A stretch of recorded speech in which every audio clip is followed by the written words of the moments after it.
Assalamualaikum.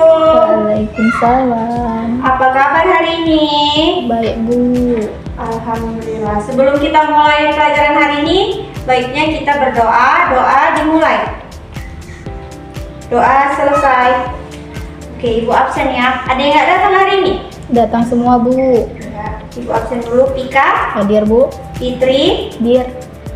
Yunda. Saya, Bu. Oke. Sebelumnya ada yang ingat nggak pelajaran minggu lalu tentang apa? Ibadah kurban, Bu. Apa kurban, Kak? Mendekatkan diri kepada Allah. Iya, dengan cara apa, Kak? Menyembelih hewan, Bu. Iya, Ibu terangkan sedikit lagi. Berkurban itu adalah ibadah dengan cara menyembelih hewan seperti unta, kambing, dan sapi. Kapan, Bu, dilakukan penyembelihannya? Di hari Idul Adha dan hari Tasyrik. Oke, Ibu lanjut ya. Kita hari ini materinya tentang sabar dalam menghadapi musibah. Apa itu sabar, Bu? Sabar secara bahasa berarti menahan diri. Sedangkan secara istilah sabar adalah keteguhan hati dalam menghadapi ujian tanpa mengeluh dan tetap taat kepada Allah. Kemudian, apa itu musibah? Musibah adalah kejadian atau peristiwa yang tidak menyenangkan yang menimpa seseorang atau kelompok orang seperti bencana, kehilangan, sakit, kegagalan, atau cobaan hidup yang lainnya. Paham ya, Kak? Paham, Bu. Kemudian di sini ada dalil Al-Qur'annya. Dalam Quran surah Al-Baqarah ayat 155 sampai 157 yang artinya, dan sungguh akan kami berikan cobaan kepadamu dengan sedikit ketakutan, kelaparan, kekurangan harta, jiwa, dan buah-buahan.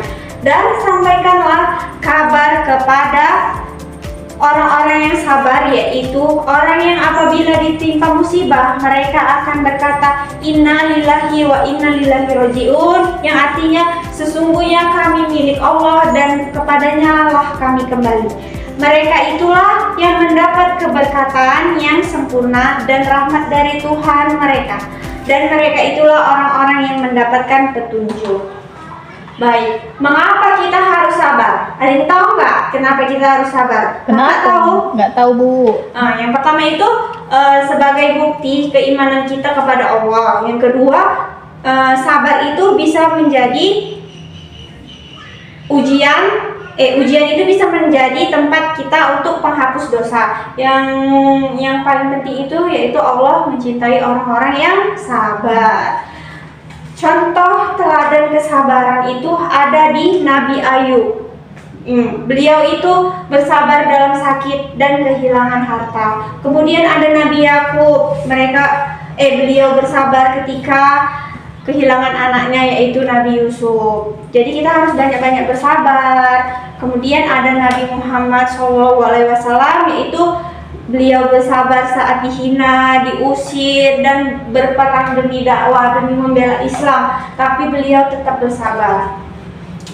Kemudian, gimana sih, Bu, cara melatih diri kita untuk sabar? Nah, yang pertama itu, kita harus yakin bahwa ujian yang datang itu semuanya dari Allah. Kemudian berbanyak zikir dan ibadah kepada Allah yang pastinya.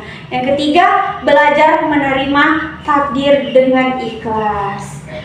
Memang kita sulit untuk mencapai keikhlasan itu, tapi yakinlah di balik semua musibah yang kita alami, semua itu pasti ada hikmahnya, ada kebahagiaan di dalamnya. Kemudian yang paling penting nih, manfaat dari bersabar. Kakak-kakak ada yang tahu nggak apa manfaat dari bersabar? Dapat pahala, Bu. Iya, itu. Kemudian hati kita jadi lebih tenang, nggak mudah stres, bisa mengambil hikmah dari setiap kejadian. Kemudian kita bisa menjadi pribadi yang kuat dan matang atau dewasa. Oke. Sampai sini ada yang mau ditanyakan, Kak, soal sabar dalam menghadapi ujian ini? Enggak, Bu. Oke, selanjutnya itu saja ya mungkin yang Ibu dapat sampaikan untuk hari ini. Jadi Ibu simpulkan, sabar dalam menghadapi musibah dan ujian adalah sikap mulia yang menunjukkan keteguhan hati, iman, kepercayaan Allah kepada Allah. Musibah adalah bagian dari kehidupan yang tak terhindarkan. Namun jika dihadapi dengan sabar, akan mendatangkan pahala, pengampunan dosa, serta kedekatan dengan Allah. Jadi kita jangan merasa orang paling gak beruntung ketika ditimpa musibah. Yakinlah setiap musibah itu pasti ada hikmahnya dan ada kebahagiaan di baliknya. Oke, itu saja untuk hari ini. Kemudian Ibu akan kasih tugas di rumah, membuat poster tentang sabar. Kemudian minggu depan dikumpul, nanti Ibu nilai minggu depan.